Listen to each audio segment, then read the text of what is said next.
Jumpa lagi pada video tutorial ahmadsuryadi.net. Pada kesempatan kali ini saya akan membahas bagaimana caranya kita melakukan pencatatan pada mikrotik ya. Maksudnya pencatatan di sini sesuai dengan skenario yang sudah saya buat ya. Di sini ada sebuah skenario jika ada klien baik jaringan lokal atau internet yang ingin melakukan ping ke sisi router, maka IP source-nya akan dicatat oleh mikrotik pada menu address list. Tentu ini masih lanjutan dari materi sebelumnya, dimana sebelumnya di sini saya telah membahas ya bagaimana caranya melakukan drop paket ICMP pada sisi router.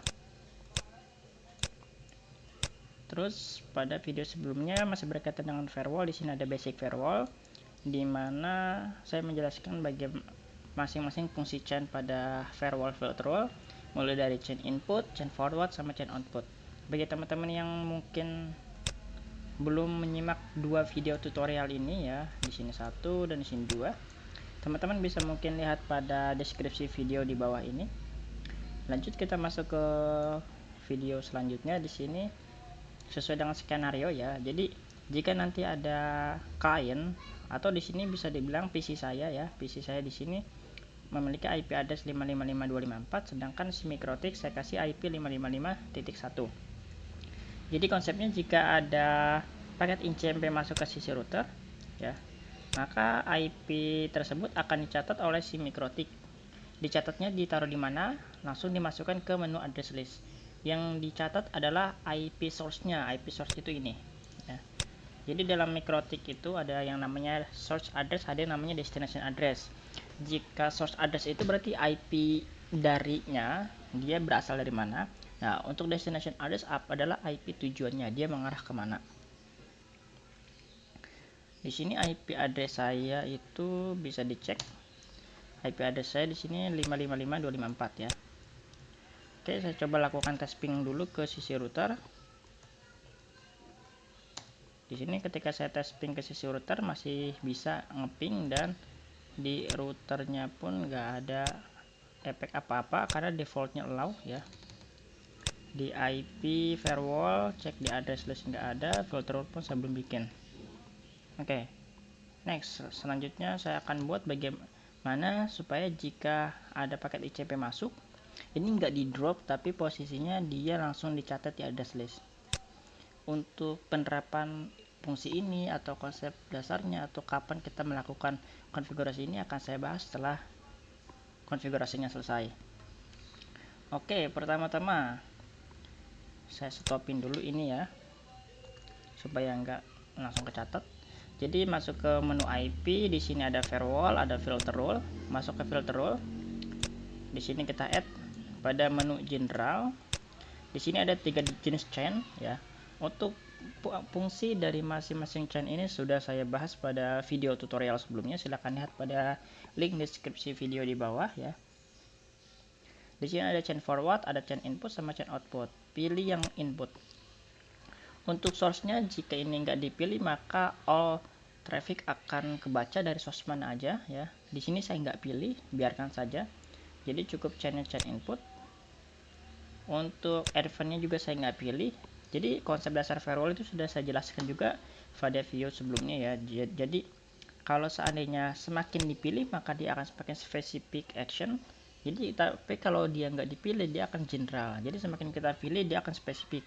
Rule-nya ini berjalan atau akan action di apa ya? Di pilihan yang mana aja gitu. Oke, generalnya cukup input, advance-nya dikosongkan aja, action-nya kita mau apa ini? Saya akan mencatat source address-nya dari ke address list. Jadi IP yang ngeping itu akan saya catat ke address list mikrotik. Untuk lognya silahkan ditambahkan kalau mau ya. Kalau enggak juga enggak masalah ya. Di sini ada address list. Address listnya contoh saya catat di sini IP ping router.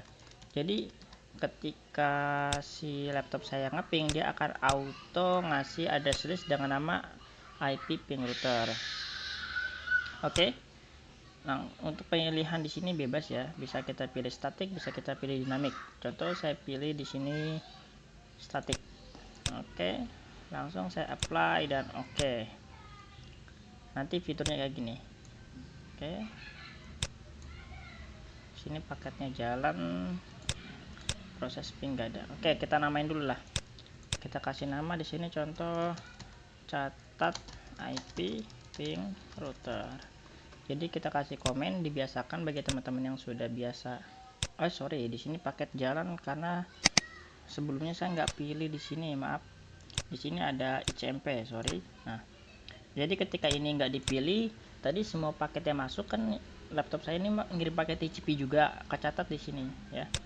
Jadi kita bikin spesifik ya, karena judulnya di sini saya hanya akan mencatat IP yang ngeping ke router di sini. Jadi kita pilih protokolnya ICMP. Oke, kita apply. Oke, ini saya kosongkan lagi dengan cara reset counter. Nah, di sini belum ada paket jalan ya, karena memang belum ada proses ping ya dari laptop saya. Nah, oke, kita cek address listnya. Nah, di sini kita hapus dulu. Kenapa tadi dia kecatat? Karena sebelumnya saya lupa pemilihan pada paket ICMP nya, ya TCP nya kecatat. Oke, di sini saya kosongkan, by default dia nggak akan ada di sini. Sekarang saya coba proses ping. Saya lakukan ping ke sisi router. Ketika saya ping, nanti di sini dia akan langsung kecatat IP-nya. Ya, jadi IP ini yang kecatat di sisi MikroTik.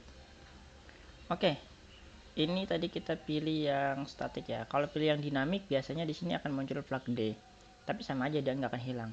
Kalau saya lebih prefer, saya pilih opsi yang ketiga itu dengan saya tambahkan durasi waktu. Contoh di sini saya hapus dulu. Untuk di sini saya kasih durasi waktu.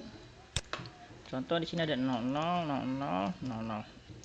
Durasi waktu pertama di sini ada jam, yang kedua ada menit, yang ketiga ada detik. Kalau kita mau tambahkan 1 hari, 2 hari, tinggal cukup tambahkan 1D spasi. Nah, kayak gini sudah selesai.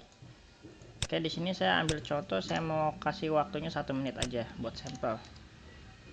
Ya, apply, oke.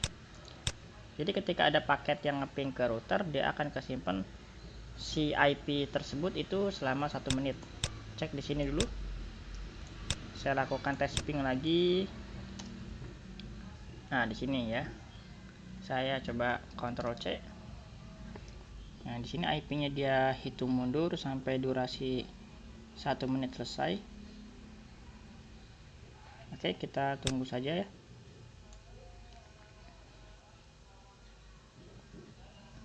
Oke, sambil menunggu saya akan sedikit coba jelaskan ya.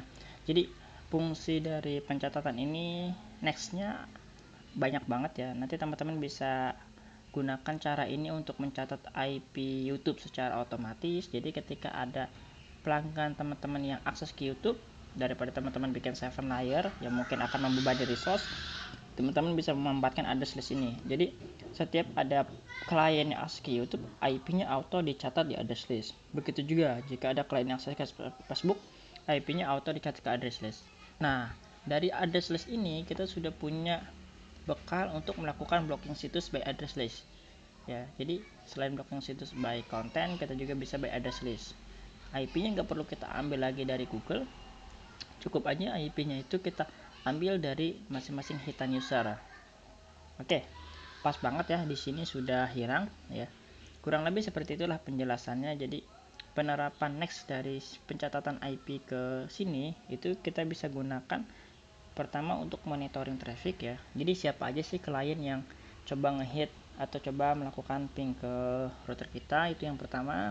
Yang kedua juga bisa nanti teman-teman lakukan nextnya untuk melakukan firewall filter terhadap website ya, dengan cara kita masukin kontennya di filter lalu kita catat IP-nya itu di address list. Oke, untuk pembahasan itu mungkin saya akan bahas pada next video tutorial. Sampai sini saya rasa sudah cukup ya. Saya akhiri, wassalamualaikum warahmatullahi wabarakatuh.